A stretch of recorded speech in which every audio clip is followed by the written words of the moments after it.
Welcome to Wrestling with Heart, a podcast looking at pro wrestlers giving back to their community. Join me, Stanley Carr, as I interview wrestling's hottest names who use their platforms as entertainers to raise awareness and do community service. Hello and welcome to another edition of Wrestling with Heart. This is the show where we talk with professional wrestlers and professional wrestling personalities about their lives in and outside of the ring, as well as doing acts of charity work, community service, volunteering, and spreading positivity. We're always about the positivity here on the show. And with me right now, I've got a very special guest. He has wrestled for over 35 years. He's also an actor, filmmaker. Pleased to welcome the one, the only Cuban assassin, Richie Acevedo, to the show. Welcome, Richie, to Wrestling with Heart. Thank you. Thanks for having me. Yes, it's my pleasure. So tell me about your childhood. Where are you from? Well, I was born in Paterson, New Jersey on September 13th, 1970. We traveled around with my dad. Of course, my sister Cindy was born in 1971 in Manhattan, New York.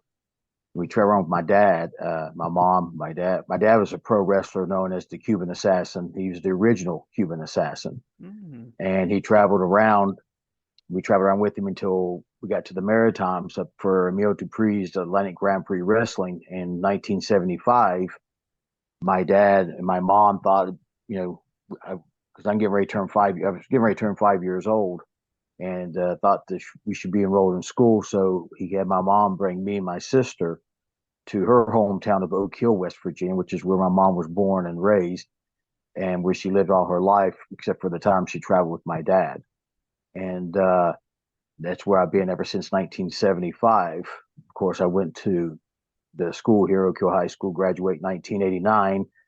And of course, my dad and my mom, they had separated and divorced in 1980. And my dad had another family in Canada. So I have another brother and sister. I got a brother and sister, Sean and Angie, and from a different marriage. From my stepmother, Pat. My mom's name's Yvonne, but she passed away in December of last year. And then, thank you. But then my dad's still alive, though. He's 83 years old. He lives in Lethbridge, Alberta, Canada. My sister and my brother helped take care of him. I was taking care of my mom. My other sister, Cindy, she had moved to Florida with her husband. So I was left here taking care of my mom. My dad flew me up in 1989, and my dad's like an old school kind of guy because my dad's from the late 1960s, 1968, and his last match he ever really wrestled was in 2003, and he did one more match, which was a tag team match with me, Lipalani Poffo, in Berwick, Nova Scotia, the old Berwick Arena, which is the last main event ever in that arena. It's tore down, and they built a new arena right down the road from it called the Apple Dome. And so my dad did that one match at one time, and that was his last match. And that was back in 2009.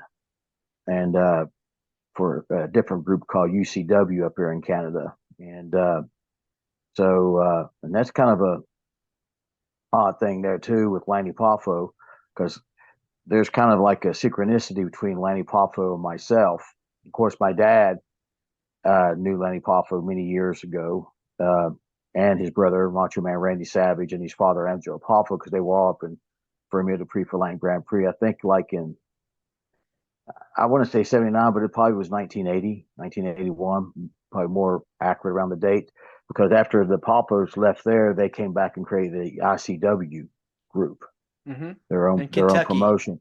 Yeah. And an outlaw promotion. And that's when they started that. And, but when they had ICW at that time, my mom with her next husband, my stepfather, DJ, Donald Dempsey, he was a big wrestling fan, my stepdad. I remember he took me, my sister, and his other son, my stepbrother, Scott. My mom took us to what was then called the Raleigh County Armory, but now is the Beckley Convention Center, and to see ICW. So I was watching Macho Man Randy Savage as the ICW heavyweight champion, and his dad was under the mask as the Miser, and his brother Lipalani Poffo was the television champion. Okay, at that time for ICW. So I'm watching from the second tier of Lenny Poffo, and I told him this before he died. And then that was like around 1982. And then later on, fast forward to 1998, I'm in Columbus, Ohio for Bull Miller's IWA Back Alley Brawl, which was he ran IWA, but he had a local public access television show called IWA Back Alley Brawl. I walk in the locker room and there's Leaping Lanny Poffo sitting there in the locker room. So I went from a fan to being on the booked on a card that he was in, and that he was on up in Columbus. And I never forget when I walked in, Lanny Poffo was looking at me because I look so like my dad. I'm almost people confuse us a lot. So he looked at me. He goes, "I know your father. I know him well. I tell you right now, I saw him punch a man out with one punch, and I knew right then and there I'm going to be that man's best friend." And that's what he told me right there in the locker room there. And then fast forward to 2009. Now I'm in a 6-man tag team match with Lee Pelani Poffo and my dad at Burke Arena at Burke, Nova Scotia, Canada. So from Beckley, West Virginia, I was a fan. 1982, watching Lanny Poffo to 1998, I was on the same locker room, same card as him for IWA Back Alley Brawl in Columbus, Ohio. And then back in 2009, I'm in a 6-man tag with him in the main event, along with my dad at the Burke Arena in Burke, Nova Scotia. So it's kind of like a big synchronicity. And it's kind of like went full circle with Lanny Poffo. And we became good friends because of that. We stayed in touch until his dying day. What a loss. What was it like Yeah. being around Lanny? How was he like being around him? Well, Lanny was actually a really nice guy, and he was kind of reserved, but when you ask him a question, he definitely would answer it for you. And he wanted to educate people, because he's very articulate. He's a very educated person. And he wanted to educate people about pro wrestling. And he would say, "I may not be right, but my father told me we should do it like this. And it made him lots of money, and it should make you money too." He would give advice and stuff like that for a lot of the guys and everything. And he would tell me stories about dad. There's a lot of stories about my dad. I mean, a lot of people don't realize my dad was born and raised in Puerto Rico. And growing up in the streets of Puerto Rico during his time, they all carry knives. And Oof. my dad knew how to hide a knife on him. And that was the street fighting days. As opposed to today, they just shoot you. Back then, but during my dad's time, they would stab you. So, and that was in the streets of Puerto Rico, and that was a long time ago. I mean, my dad is 83 years old. So you're looking around to 1945, 1950, and he's a kid. My mom was born in 1950, and I'm 30 years younger than my dad, and was only 20 years younger than my mom. So, and my son's 30 years younger than me. My son's birthday is like only 2 or 3 weeks before mine. So close. And is your son in the wrestling business too? Well, he wrestled for about 5 years, and he didn't do bad. It's just that I think my son, like a lot of young wrestlers today, they think you get into the wrestling business and that you give a time limit to think that you're going to be somewhere at this time, which is what you're supposed to do. You're supposed to make a plan. My plan when I started, I wasn't planning to wrestle for 35 years. My plan was to wrestle for maybe 10 years. Either I would make it or I didn't. And I don't know what everybody's belief in what making into the wrestling business is. Some people think if you get a contract with WWE, they think you made it. Well, when I started wrestling, I was in the territories. The territories was going on. I was in Atlantic Grand Prix Wrestling territory, okay, for Emile Dupree, which is the father of Rene Dupree. And people have to understand, like, there were big companies, big offices, as we used to call them. And we used to call the big offices the big shows because you had bigger crowds. There were more money involved, and their big shows, when I started, the Crockett's had sold out the NWA Jim Crockett Promotions territory to Ted Turner in 1988. I started in 1989, so it was now known as WCW World Championship Wrestling. And then you had Vince McMahon's WWF, then the World Wrestling Federation, and later be known as WWE. And you have Vern Gagne's AWA, the American Wrestling Association.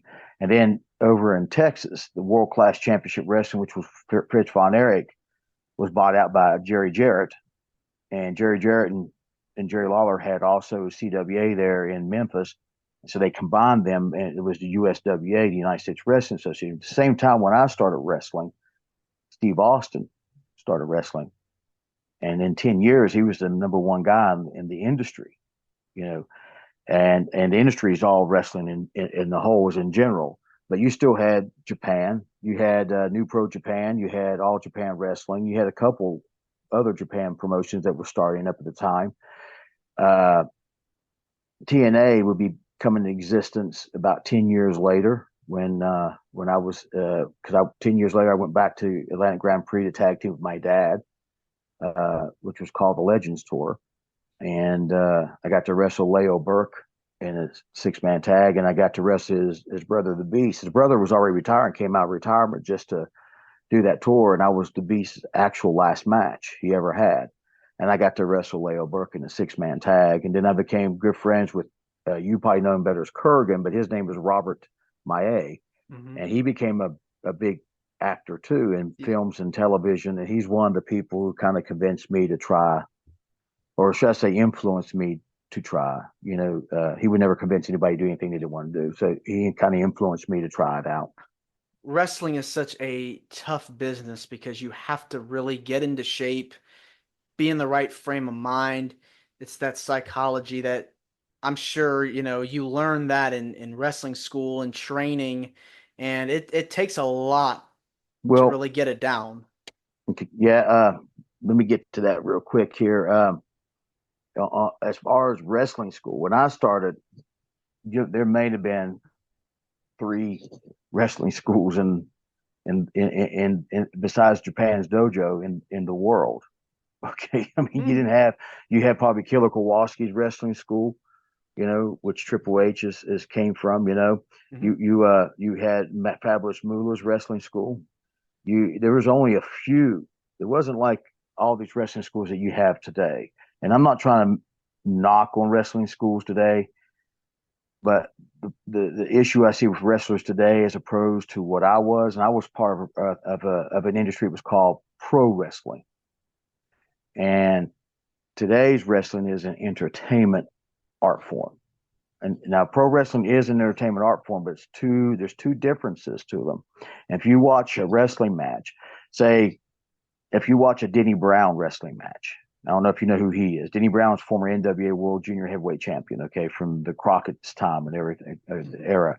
You can Google it, and if you see a Denny Brown match, and then you compare that match to what you have today, it's completely different because the performance from my time period was based upon grappling, submissions, and trying to make it look competitive as a sport. Okay?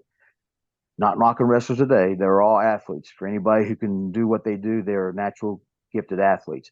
But when they go to wrestling schools today, and like I see in one wrestling school, I mean, listen, when I started training wrestling, it was sink or swim. My dad trained me, and my mentors was Leo Burke and Ron Starr.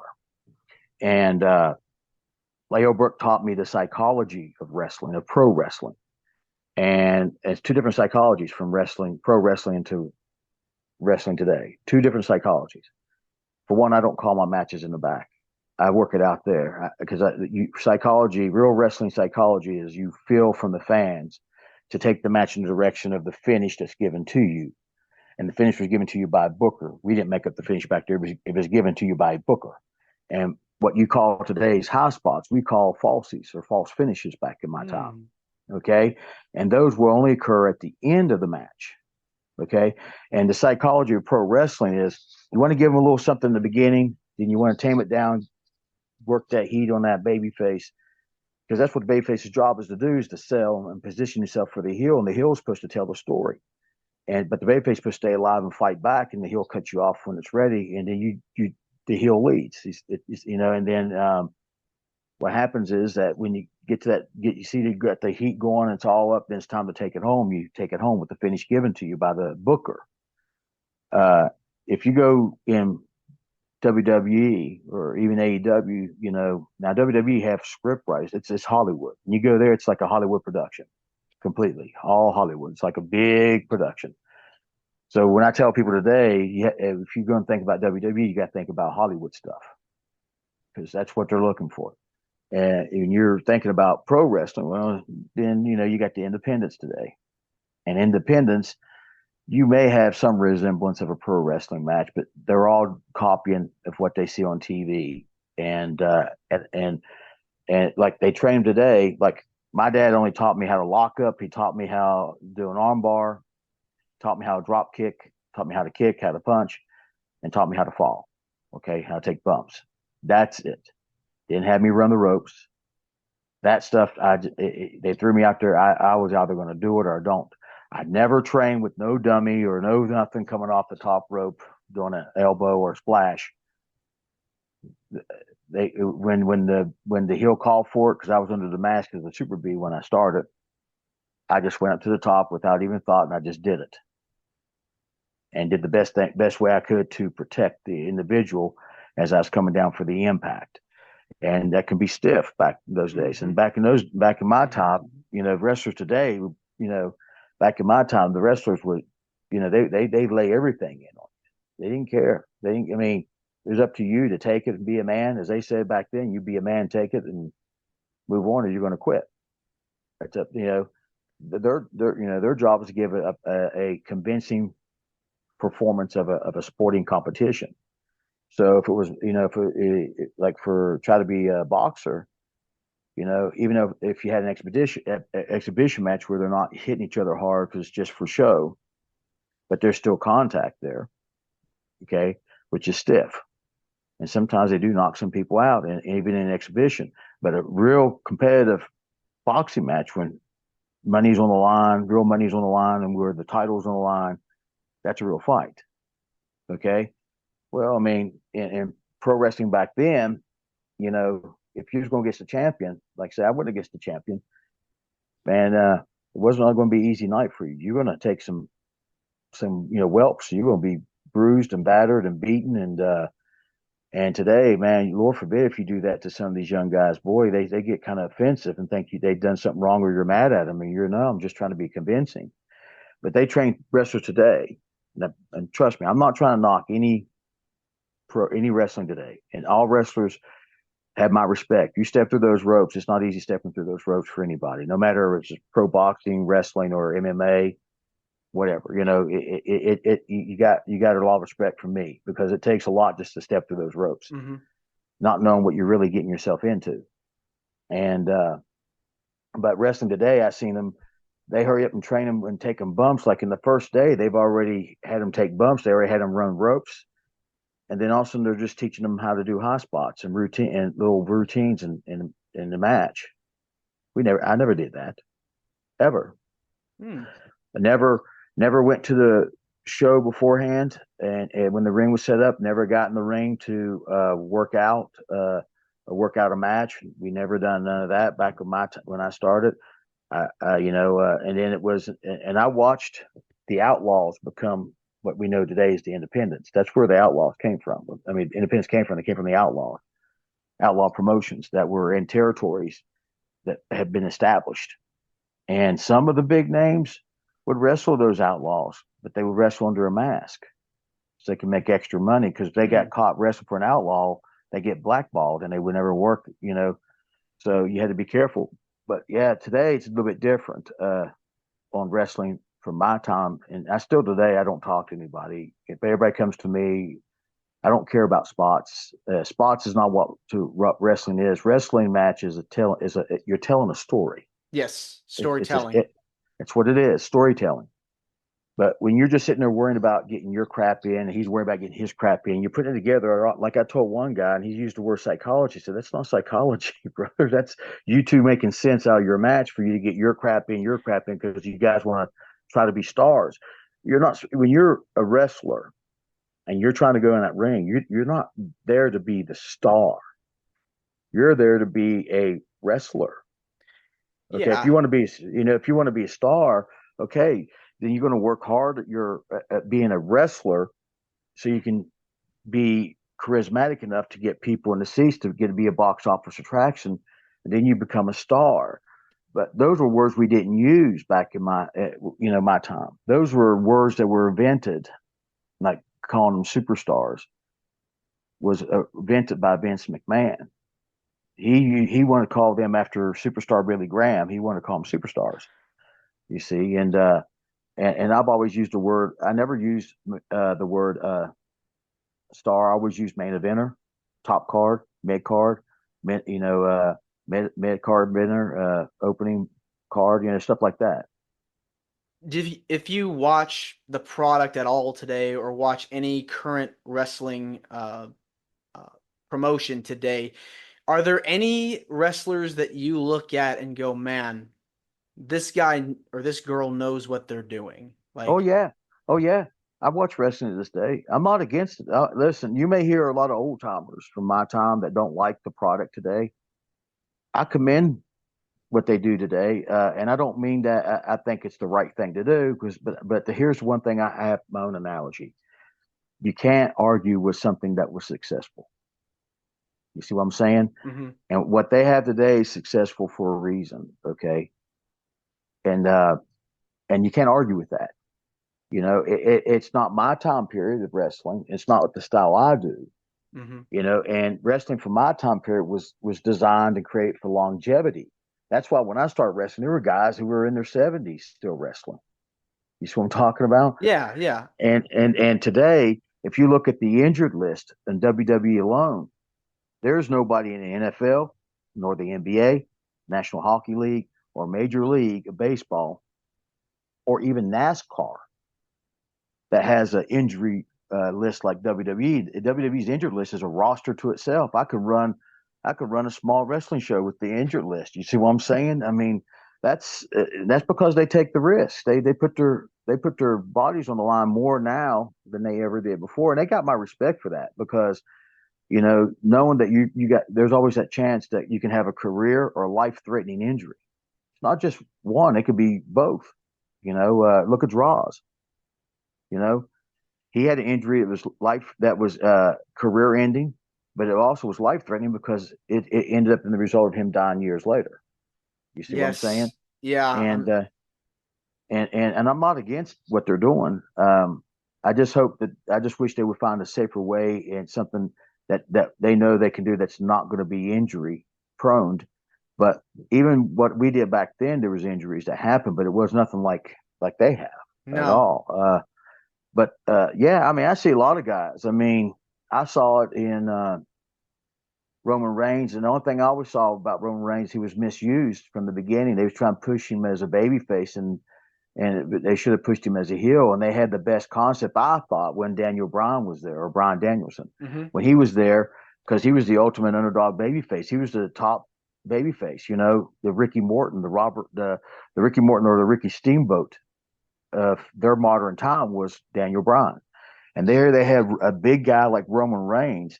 And I thought they should have had Roman Reigns turn heel right then and there and have a big, long lasting feud between Daniel Bryan and Roman Reigns. And I thought, they were setting up for Roman Reigns for WrestleMania. Roman Reigns' match in the first WrestleMania is when he was the babyface sucked. When he was a heel, they're great. You see what I'm saying? Is it because he as a heel he can move slower. He calls the pace. He takes his time because it becomes his match. As a Mhm. baby face, you're relying upon the heel to make you look good. And with how can a baby face make a guy that already looks like a heel? And that's another thing. If you're going to dress and look dark and everything, you're going to look more like the bad guy. There's a reason why Spider-Man, Superman are in color, Mhm. and I'm like, and Stone Cold Steve Austin is the anti-hero. He was the Batman of wrestling because Batman's the anti-hero. He's about vengeance, not about justice, right? It's not Mhm. about doing the right thing. He's about vengeance. That's what Exactly. Stone Cold, Hulk Hogan was a superhero. John Cena was a superhero. Daniel Bryan was a superhero. They had collar. They were different, right?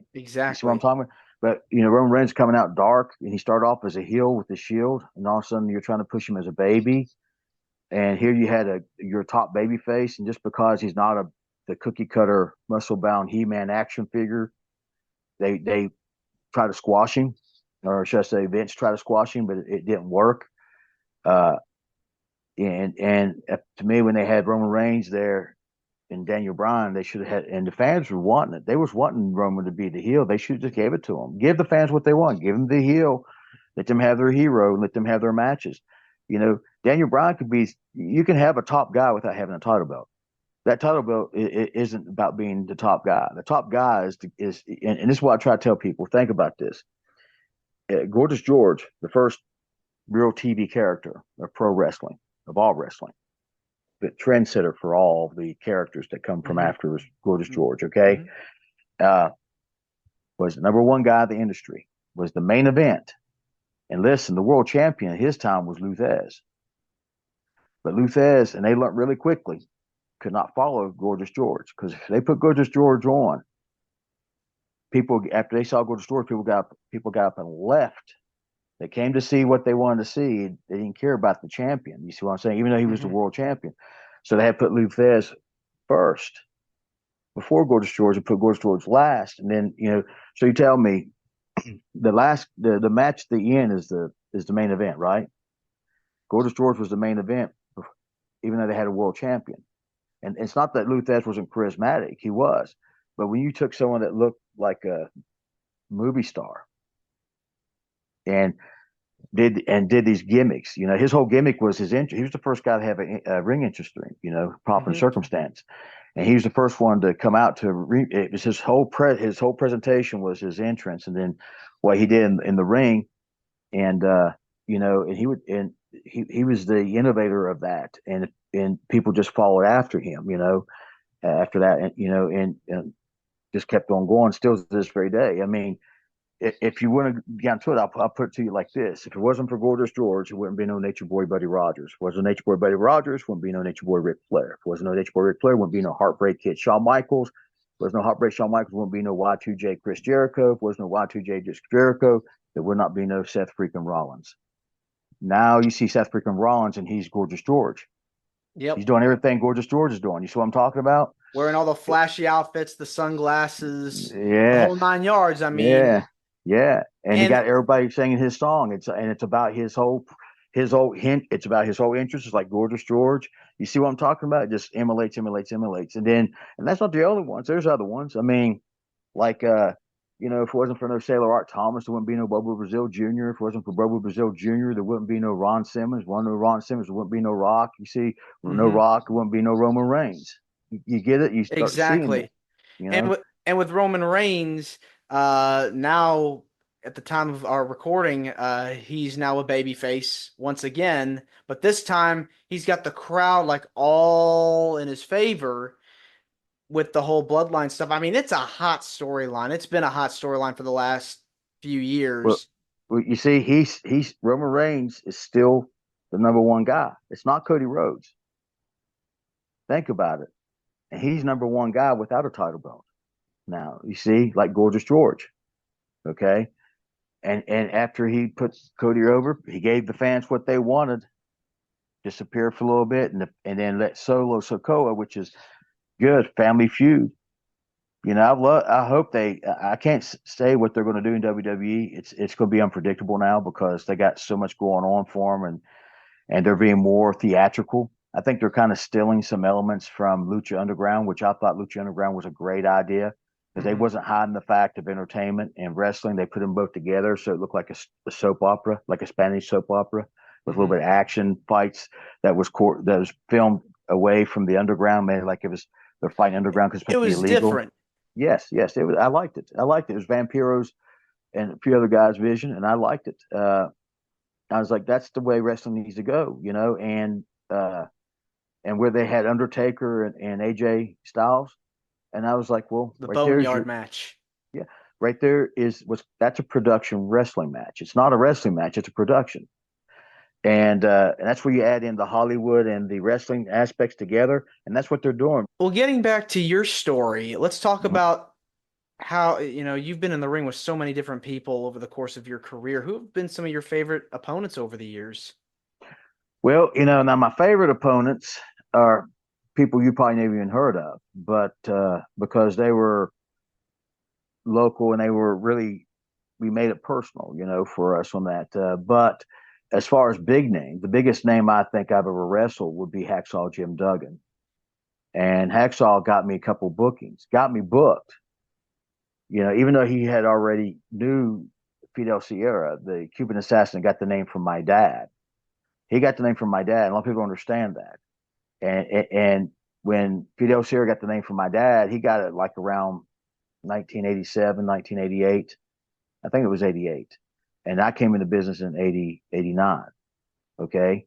And then so my dad was still wrestling then, and I didn't want, and a lot of promoters wanted me to be the Cuban. And I had just gotten out of the Marine Corps. See, I quit wrestling for a little bit to go to the Marine Corps. I Hmm. got kicked out of the Marine Corps, and I went back to wrestling after doing some regular jobs. I went back to wrestling. Um, but when I came back, I still had the military buzz cut and everything, and everybody still saw my dad, even though I didn't have the beard and all that then, and they wanted me to be him, and I didn't want to be him. I wanted to be the Ace Richie Acevedo. I tried to shoot that idea, and promoter uh, told me, he said, well, what's that? What's the Ace? I said, it's kind of like a brunette, black haired Ric Flair. He goes, well, there's only one Ric Flair, and you ain't him, kid. So you got 5 minutes to come up with a name. My dad and Jerry Moore were tag team at the time as the Cuban Commandos. So I took the name the Cuban Commando. So I had the military style. So I wanted to be the more military Cuban and let my dad be the assassin Cuban. But Fidel Sierra also had the name, and he was wrestling in WCW at the time, you see. And when I tried to get booked from Smoky Mountain Wrestling, Jim Cornette, and all people was like, how come you didn't get to wrestle on Smoky Mountain? I was like, because Jim Cornette thought I was a mark, because he knew Fidel Sierra, but he also knew my dad. But he didn't see me. He never got to meet me in person. It was just over phone conversation, right? If he met me in person, it'd probably be a different outcome. Because years later, I met him, and then when he met me, that's when he's like, "Well, man, I didn't realize that Angel really had a son." You see, and until he met me, right? Hmm. And he knew my dad. My dad wrestled in Memphis, you know. Uh, for Jerry Lawler and Jerry Jarrett.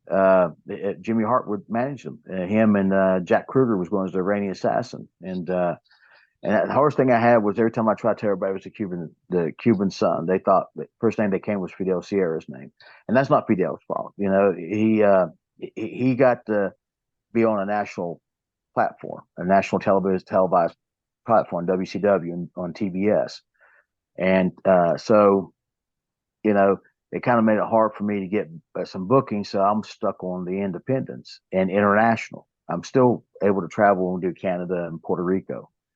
Uh, but it made it hard, and that wasn't Fidel's fault. And Fidel's already tried to tell that story, and I told him people aren't going to care. It doesn't matter. I'm not mad about it. I'm not holding heat over that. I mean, it is what it is. It would have been nice if the guys would have gave me an opportunity to meet me before they make a judgment over the phone when you're just calling somebody trying to get a booking. Right. Hmm. And I even told them, let me send you a packet. Let me send you some pictures and, some a videotape. Back then, VHS, right? Hmm. And I was like, let me send you some stuff. And then I would send stuff, but I don't, the only people that returned any messages was WWF. But then the one, it's weird. They were the only ones that actually called me back. Okay, it was WWF. They never used me ever, uh, but they called me back. I mean, I got contacted by Mark Carreno. See, first of all, the first person to contact me was Kevin Kelly. Okay, the next person to contact me was Tom Pritchard. Okay, which he wrestled my dad. He knew my dad from Portland. Okay, for Don Owens up there. And then the next person I heard from was Mark Carrenos. I even talked to John Laurinaitis once. Nothing ever came through. That time periods was the ruthless aggression, Hmm. the attitude era. Ruthless Aggression era, the PG era. Nothing ever came out of it. I even talked to Terry Taylor for TNA once, and nothing ever worked out for TNA either. Even when, and I'm going to tell you, this is funny, and I don't mean to bring it out or anything, but I try to remember that guy's name real quick that used to run TNA that fired him. They let him go, and then he's getting him back. It was Impact at the time, and they turned it back to TNA. There's a Canadian guy, D'Amore. Scott D'Amore. Scott D'Amore. Okay, yes, Scott D'Amore. He was wrestling up in Stampede Wrestling when I was there in 2000. Okay, I was there in 2000, and Scott D'Amore was there in the locker room with me, and even called me by my name, Richie. And then I contacted him some years later when he wasn't the owner of Impact. He was working in the office and bringing the Canadians. So I figured I'd use the Canadian connection to try to get into TNA to use a TV platform because I was only wanting one contract I want to get exposure to TV platform, one contract so I can milk the independents. And he, when he sent me back, he asked me if I was really Angel's son. When my dad and I both were there at Stampede Wrestling for the Hearts in 2000. And I stayed friends with, he's friends with me on Facebook, but, and I offered services for him. And stuff. And I'm like, man, it's like, that happens. It's a crazy business, and whatever reason he don't remember that. I have no idea. I sat there in the locker room while he was fixing his hair and getting, because he's a really good wrestler, and, he does things I wouldn't do in the ring then. He was really, really, really, really athletic, and really good worker in the ring too. He could work too. But he said that. I thought that was kind of odd. How do you not remember me, being over there? He was there then. And there was quite a few people there. There was a guy became Jinder Mahal. Yep. That was there. Another guy that was part of the Ascension was there. The smaller one, not the big one, the smaller one. Yeah. And then the other one that was there that got to WWE was Rob Roy Scott. He became one of the Highlanders. And it's like, well, you got to rub shoulders and meet so many people and network. I mean, that's the whole name of the game. I mean, you're meeting these people, you're befriending them, you're getting to know them, and you're working with them. So that's got to be a thrill, though, for you, though. Oh yeah. Hotshot Johnny Devine was there. Him and Greg Pistol Pollock were the tag team champions there. I made a joke to him that me and my dad were going to be in for the belts. And you know what Hotshot Johnny Devine was doing then? He was their champion, and he couldn't make the house shows. He made one, and it's the only time. This is another thing. It's the only time I ever got to be in the ring with him, which was briefly. Was in a tag team match. Okay, it was 6-man. It's the only one of the only house shows he got to make because he worked a regular job, but his regular job was he was a bartender at a strip club in Calgary, Alberta, Canada. Okay. And and I even told Bruce, I said, Bruce, you got a guy that's a tag team champion, but he's a bartender at the strip club. And Greg Pistol Pollock, is making all these house shows. I wrestled Greg many times. Greg was their modern day Dynamite Kid, their modern day, because he looked just like Dynamite Kid and everything. But now you got Dynamite's nephew that looks just like him, got his name too, Tom Billington, and he's in AEW now, so he's doing the right thing, getting himself out there. But yeah, I've rubbed shoulders. I wrestled Eddie Colon, who became Primo Colon. I worked for the Colones. Carlito was down there. They called him Carly. When I was in Stampede, they had Harry, which he was better known as David Boyd Jr., David Boyd Smith Jr. They had T.J. Wilson, which you know him better as the Tyson Kid. Natalia was there, but she wasn't training. She was just the girlfriend of TJ. You had over in Grand Prix. I was working with Rene Dupree since when he was 15 years old. He was a big hulk of a man back then. He was the youngest bodybuilding champion in Canadian history. And in the same week, he was young bodybuilding champion in Canada. I think it was Mr. Canada. I could be wrong, but I think it's Mr. Canada. He graduated from high school and was contracted by WWE. and Mm-hmm. and I got to work with Renee. I got to work with other people who went there. Cedric Alexander. I worked with him down here in West Virginia. He was trained by one of my good friends, George South. Mm-hmm. And A you know, legend too. yeah. Another person that's a good friend of mine is Brian Pillman Jr., Lexus King. Yep. You know, I'm the one that told him he was here in West Virginia at a show because his girlfriend then was Ari Alexander, and she was booked, and he was just sold gimmicks at the thing. And I happened to be wrestling down the road at another show, but I stopped by to say hi to him. And he said, "So you live right down the road?" I said, "Yeah, man, I'm just live like 15 minutes down the road." And he's like, "Man," he's sitting there. He's like, "Man, I just wish AEW give me a push." I said, "Won't you give?" This Vince was still in the office then Mm-hmm. when and I said, "Well, won't you give Vince a call?" I said, Vince tell you to make your name somewhere else, and he'll steal you from him." I said, "They gave you a little push there in AEW. Now they're not doing nothing with you. Your contract's coming up, right?" He said, "Yeah, give Vince a call." He calls Vince. They had him come down to the performance center, gave him a tryout, and they give him a contract. And I stay in touch with him. I don't want to bother him because he's busy being a superstar now, but he's a good guy. He's a good guy, and he's young.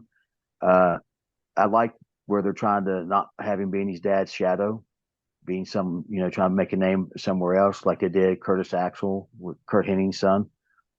Uh, Hopefully he'll go far with it. I think he can. He's in a new relationship with the girl that's there in NXT. He's doing well, and hopefully I wish him all the best because his dad was good friends with my dad, and his dad wrestled my dad in Calgary. As a matter of fact, his last match, Brian Pillman's last match, his father's last match in Calgary was a tag team match, him and Bruce Hart against my dad and Jerry Morrow. Mm-hmm. And they made it like they injured Brian Pillman, that he had to be out for a while, and he actually went to WCW. It's Flying Brian. So that was 1988 when that happened. You Wow. see, Yeah. right before I got in the business in 1989. Amazing. If you want to talk about some my acting stuff, you want to talk about that? Yeah. We'll talk a little bit about it before we segue into the Yeah, I don't charity want. work. I had to apologize to you. I'm part, Puerto Rican, right? Yes. And and the Cuban character is what my dad created since he looked like Fidel Castro, so he created that character, And at the time when he was in wrestling, he created the character. Robert F. Kennedy had been assassinated, and Mm. they started bringing up John F. Kennedy's assassination, which was in '63. Robert was in '68. They start talking about the Cuban Missile Crisis again, and from '63 because of Robert's death, and that was still fresh in the news. So my dad created the Cuban assassin since you look like Fidel Castro, right? Mm-hmm. And I took over because I looked like my dad. But yeah, that's how the Cuban character came about, and all that. And my dad was just using what was fresh on the news at that time. And since they had the Sheik before my dad, Alibaba before him, you also had Hans Schmidt, Fritz von Erich during that time period too. Everybody utilizing whatever was still fresh in the news. And then you had the Russians come in, the Russian bear Ivan Koloff, Mm-hmm. because the Cold War. And then the next character was the Iron Sheik, right? So, which I got to meet both Ivan Koloff and the Iron Sheik, both really great guys. Uh, you know, I learned a lot from just those two guys too. You know, Even though at that time Sheik was on drugs and alcohol real bad, and of course Ivan wasn't on none of those. He was a preacher. He was preaching in the church. But I got some good advice from both of them. I learned a lot from those two guys just in the brief moments I met them, and they're really nice guys and really left an impression. My Cuban voice is kind of comes from Ivan Koloff because I'm raised in the South. I got the Southern slang accent. Let's hear you do a little bit of it.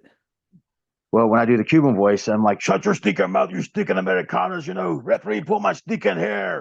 And that's the Cuban It's voice. pretty good. I like Yeah, that. It's pretty yeah. good.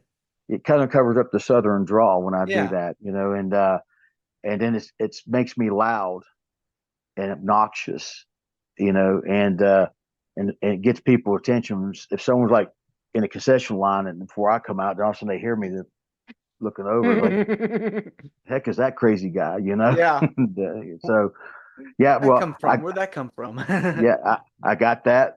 I stole a lot of that from Gorgeous George. When I say shut your stinking mouth, he says, "Get your filthy hands off me." I'm like, "Shut your stinking mouth," And then I got that, some of that, like when I'm pointing at the fans or something like that. I got that from Hulk Hogan, Hmm. and he's like doing that, but I'm like pointing at the fans and throw my fist at him and stuff and shut your stinking mouth. He pulled my, how you not can see with stinking glasses like that, Yeah. and I'll pay attention to only the ones that's getting a good response, and you know, I would learn how to work the fans. I learned Mm. how to work the fans and how to tell a story, and I slow my stuff down, and it kills me. A lot of young guys say the reason why they do so many high spots because they say the fans' attention span is very limited. Well, they're right. The fans' attention span is very limited. But here's what they got to understand: you can't cram it with a lot of action because they'll never remember it. They remember what you do when you take your moment and take your time, and move slow, and then you engage. Sure, everybody likes a little bit of action, but then they lose themselves. Like, what did he just do? You see what I'm saying? Yeah, But when exactly. but when I throw a kick or a punch or give a backdrop or I take a hip toss or something, I take that moment to sell it, let the fans register it, you know, and that's the difference between being convincing and just trying to be a flash. And I told a lot of wrestlers that like a lot one hit wonders. And this is going back to Ricochet. I don't mean anything. I like the guy, very most athletic guy you can meet, along with R-Truth.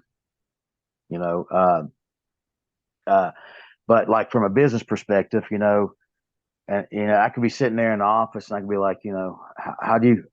I mean, yeah, you want a main event spot, but how can I make you the main event spot? How can I make you the heavyweight champion? You're not a heavyweight, number one. Okay. They did put the Intercontinental title on him, and I think the tag titles too. I'm not mistaken, but they uh, they tried to do that. But when you got the belt looking bigger than the man, you see what I'm saying? Hmm. Hmm. I mean, you look at the belt on Braun Breaker. Belt looks small on Braun Breaker. You put the belt on. You put the belt, the Intercontinental belt on Ricochet. The belt's bigger than Ricochet. So Yeah. and nothing against Ricochet. He's very in shape guy, more in shape than me, and very athletic. And does the Marvel comic stuff, and which shows where he gets his inspiration from. Exactly. But I think he made the right idea though. If you can't make your name, but he done got the exposure from WWE. If you can't be the main event guy there, then go somewhere else and be the main event guy who will make you main event guy, right? Because Hmm. Tony Khan don't care. He don't he doesn't distinguish between heavyweights and cruiserweights. He doesn't care. So I mean, uh, which is one of his problems because he should be caring. I mean, I'm not knocking AEW. I commend Tony Khan for bringing another platform and payday for wrestlers where they can make money and get exposure. Uh, Problem is he don't have any structure. He has no people, nobody. He had all the right people there that could run it for him. He didn't let them run it. You know, uh, what he needs to do is hire bookers, agents, whatever you want to call them today, to run those specific divisions. And have the say in those on those storytelling and angles at the matches, and not always be just what Tony Khan wants. It should be what can we do to get the fans to entice it to want to come back, and what can we do to make it where they're going to perceive this guy here. His main events aren't bad. His main events is because that's what they care about. It's the main events. But like the women's matches, the women's all over the place, and they got talented women. There shouldn't be no reason why they shouldn't be the main thing, right? Uh, they also have a lot of talented young guys, right? And I think that they need structure. I just think he needs people that knows what they're doing because he had them. He don't have them no more. He had an Arn Anderson, didn't use him.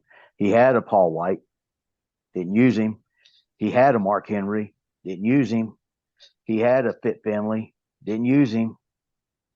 You have these guys with all these knowledge, you know. you should be using those guys to set your show up for you. Let them be the bosses in the back, right? Let them help you with the creative. Let them help you with the booking. Let them help you with that. But but I commend him. I mean, I'm all for it. I think maybe in time he'll get the idea because he's going to grow older. Dad ain't going to let him spend all that money for nothing. Eventually, he's going to have to make a profit somewhere. So, Well, I think it's good, like you said, it's good to have more wrestling products out there now, especially since, there was only like one game in town for many years. It's good to have more variety and it's accessible now. So yeah. very more Well, so. I don't mean to interrupt you, and I apologize. One thing I always tell people is the territories are gone, but I see a new territory system rising. But it's not territories as territories per se. It's TV territories. You got a lot of wrestling on TV. You got WWE, you got AEW, you got TNA, you got MLW, you got WOW, you got NWA Power, right? You got Hmm. NWA. Hmm. You got wrestling all over the place, and it's all TV. It's like TV now territory, right? It's Yeah, okay for them. It's okay for them running each other's backyards now, which is great because that's what should have been in the first place. hmm, It should have been just competition, just strong competition. exactly. Look. There's a McDonald's, Wendy's, and Burger King in every town, right? There's a Pizza Hut, Domino's, and Little Caesars in every town, right?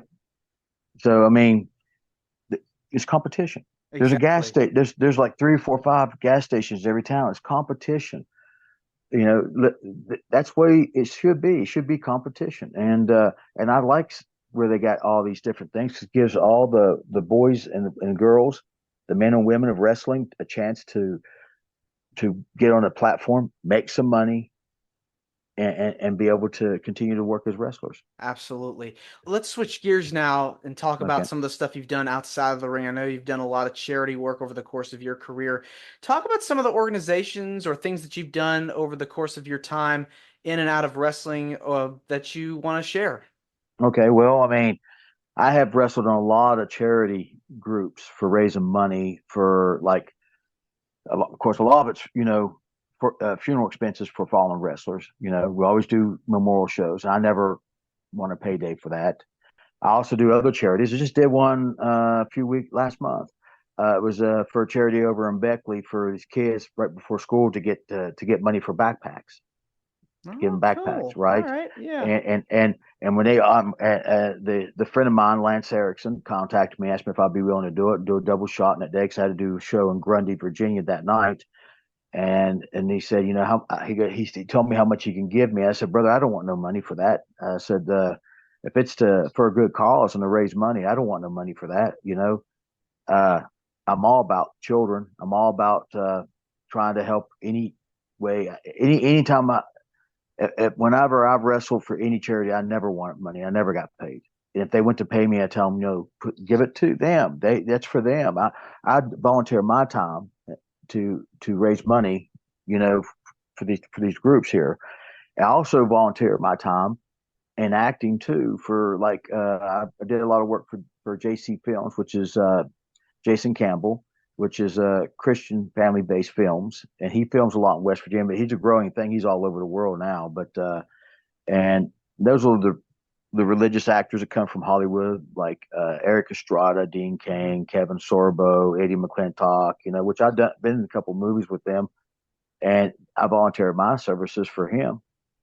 You know, all I ask is for a copy of the DVD, copy of the film, just for my own personal collection. I don't, if it, because his films raise money for workshops, what's called workshops to help other people get into the acting business and to learn their crafts as screenplay writers, as actors, and another forth. His money is also used for church charitable groups for those films.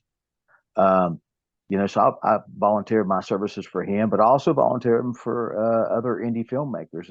Look, a payday is a payday, but if you're upfront and honest with me, and you're just an indie filmmaker or student film, I don't charge for student films. Okay, a student film, they're trying to get their foot and being into the film industry, right? And student films is a good place to perfect your craft. And I don't volunteer. I volunteer my time for that. If someone don't have enough money and they had to pay for a big name that they got in the film, hey brother, I'm willing to sacrifice a payday for you to keep that guy there. If it makes your movie a success, then I'm all for it. I just want my film credit and a copy of the film.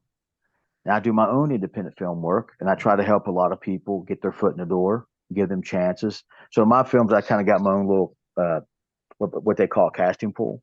Hmm. Okay, a group of people, and so you may be the headliner in one of my films, then you may be a small part in another one. You may be a feature in another one. And it works out for everybody. It gives them all experience at all levels because uh, I'm still doing big productions. I still go do those. A lot of background work. I do a lot of indie film, and yes, I do get paid for a lot of indie film work too.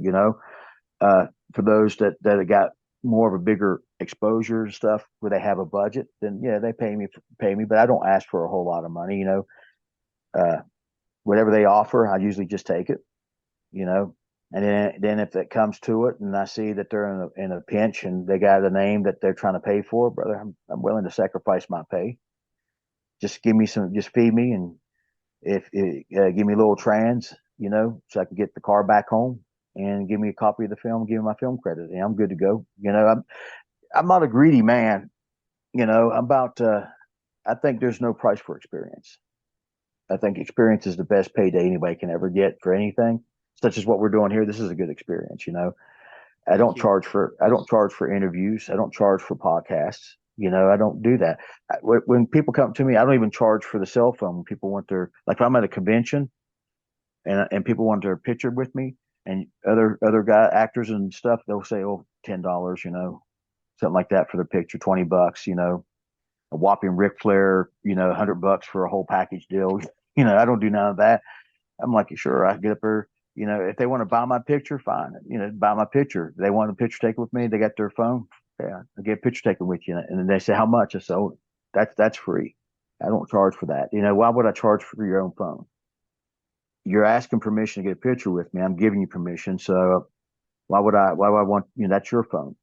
Now, if we're taking it from my phone, you want me to send it to you, then send me $3. Give me $3 for that, then because it's my phone. But no, I don't. No, I don't do that. I think one thing I've learned, I try to do the old school way, and I'm gonna tell you this. And I learned this. This was in New Martinsville, West Virginia, and this was for Jim Hawkins' promotion at the time was ACCW, Atlantic Coast Championship Wrestling. And I learned really quick. This woman and this kid came up to me and asked me for an autograph. Biggest mistake I ever made in my entire life. I said $5. Kid starts crying. Ah, The mother is like, is like, come on, dear, there's other nice guys. Even though I was being a heel, and I was like, that's a fan. mm, You should never turn a fan away. Okay. That was an important lesson for me to learn because that bothered me, still bothers me this very day. You know, Kids are very influential. When they look up to somebody, even if you're the heel, you don't turn them away. So from that moment on, if anyone ever asks for an autograph, I give it to them. If they want a picture taken with me, I give it to them. I don't charge for that. And then not only that, but also like I would do this thing at my gimmick table, and I'd be giving these prices. I tell you what, if you buy a DVD, you get a free picture. Or if you buy this poster and this picture, I'll give you a free DVD. And then the kid looks at me, and then I was like, so which one would you like? And the kid goes, well, I don't have any money. He said, and I was like, oh, you know what? You're in luck. You know why you're in luck? And he says, why? I said, because you're my 100th customer this week. You know what happens when you're my 100th customer? They said, why? I said, you get a free DVD. Pick one. ah, You know, I said, and you know what? Since you're so nice and polite, I'll give you a free picture too, and I'll autograph it for you. So you pick one, and I give it to him. There was a guy, his boy wanted my movie, The Mountaineer, and I had a wrestling DVD with 2 discs, and he bought the disc. And the kid was wanting the movie, The Mountaineer, real bad. I said, hey, kid, come here. I said, what's your name? And he tells me his name. I said, how old are you? And he told me how old you are. I said, you know what? You just said the magic word. You're at the magic age for the magic birthday. Here's a birthday gift. And I gave him the movie, The Mountaineer, for free. ah, And his dad, very nice. was real, real, real happy because he couldn't afford it. That's why he couldn't buy it. And so I gave it to his son. His dad thanked me. He whispered, he said, "Thank you," like that. And I said, give him thumbs up. It's all about the kids. It's all about the fans. It's all about them.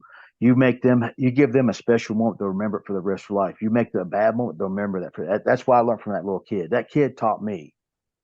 He was my teacher that day, that little kid, Yeah. up in New Martinsville. And hopefully he sees this, and hopefully he hears my apology. I'd like to meet him because he'd be grown up by now. He should be well into his 30s, late 30s now, or early 40s. Hopefully he might see it and look me up one day so I can meet him and really tell him I'm sorry. I hope it never missed with him. Yeah, I hope that's able to happen someday Mm-hmm. in the future. That would be awesome. But Richie, I just want to say thank you very much for coming on to Wrestling with Heart. It means a lot to me and to my Mm-hmm. listeners and viewers that are watching this on YouTube. Where can people find more about you on social media?